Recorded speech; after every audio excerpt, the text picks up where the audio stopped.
Hey everyone, today we're diving into the fascinating world of kombucha brewing, and specifically, we're answering a question that I get a lot. Can you brew with a dehydrated SCOBY? If you're new to kombucha, or you're a seasoned brewer curious about dehydrating your SCOBY, this video is for you. So let's get started. First things first, let's talk about what a SCOBY is. SCOBY stands for Symbiotic Culture of Bacteria and Yeast, and it's the heart and soul of your kombucha brew. But why would anyone want to dehydrate this living culture? Why we dehydrate SCOBY? Dehydrating a SCOBY is mainly done for preservation. If you have more SCOBYs than you can handle, or want to take a break from brewing, dehydrating is a great option. It extends the life of your SCOBY, making it easy to store without the need for a constant supply of sweet tea.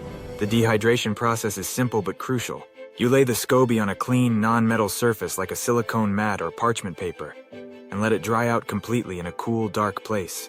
This process can take several days depending on the humidity. Once fully dehydrated, it can be stored in an airtight container or vacuum sealed for months, even years. Can you brew with a dehydrated SCOBY? Now the big question, can you brew with a dehydrated SCOBY? The answer is yes, but it comes with some important caveats. A dehydrated SCOBY needs to be rehydrated and brought back to life before it can brew effectively. This is a process that requires patience and care. How to bring a dehydrated SCOBY back to life. To revive your dehydrated SCOBY, you'll need to rehydrate it first. Start by placing the SCOBY in a jar of non-chlorinated room temperature water. Let it sit for about 24 hours. This will begin to reintroduce moisture into the culture.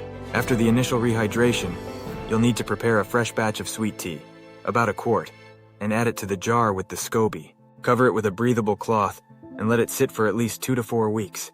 During this time, the bacteria and yeast will slowly reactivate.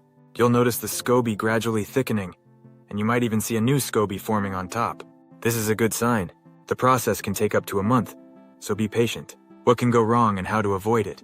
Of course, as with any fermentation process, things can go wrong. The biggest risk is contamination, which can lead to mold. To avoid this, make sure everything is clean, your hands, your utensils, and your jars. Here are a few tips to ensure success. Use filtered non-chlorinated water. Chlorine can kill the SCOBY. Keep it in a warm, dark place. Too much light or cold can slow down the reactivation process. Check for mold regularly. If you see green, black, or fuzzy spots, discard everything and start over. Be patient. A rushed process can result in a weak SCOBY that won't brew properly. Have you ever seen kombuchas that have worms or eels growing in the brew?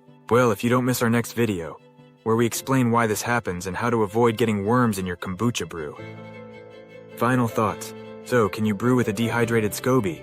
Absolutely, but it requires some extra steps and care. If done correctly, you can bring your SCOBY back to life and continue brewing delicious kombucha. Whether you're saving it for a rainy day or sharing it with friends, dehydrating your SCOBY is a great way to extend its life and make your brewing more flexible. Thanks for watching. If you found this video helpful, don't forget to hit that like button and subscribe for more kombucha tips and tricks. Drop any questions you have in the comments below. I'd love to help out. Happy brewing!